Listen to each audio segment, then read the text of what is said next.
Hello everybody, Dr. John Asplund here on Friday, April 16th. By now you've heard that we had to make the very difficult decision to put GHS and GHS North on remote instruction for the next 2 weeks. That is due to the fact that we had two separate outbreaks going on within the building, and it was just becoming an untenable situation where we had lots and lots of people that were going to have to go into quarantine. And it just really has gotten to the point where this is becoming a bigger issue in all the buildings.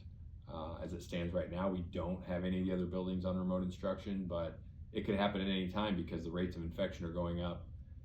And the folks at the health department are telling me they're concerned about specifically Lombard and King, but they said really it could be at any building on a really quick basis. It just depends. But what I want to encourage once again, and I've been saying it for a while, is to make sure you're wearing your mask, make sure you're separating yourself from people as much as possible.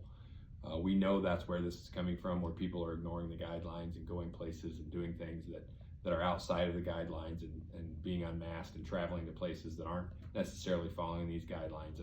And that's really the root of a lot of our problem. So need to make sure you get back on that habit of making sure that you're doing everything you can do to stay safe, because if not, we really are facing a situation where we might have to put every building in remote instruction.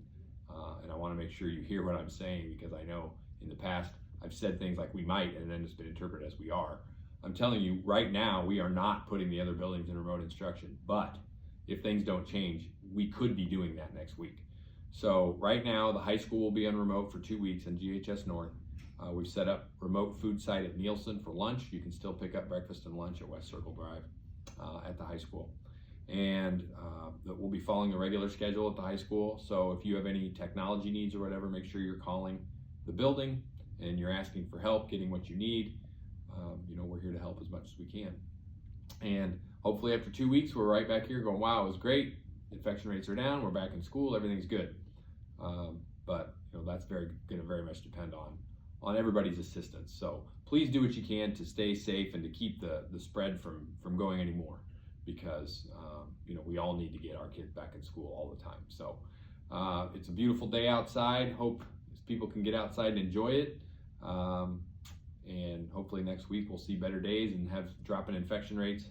And next week I'm coming back on with better news. But signing off for today, Dr. John Asplund.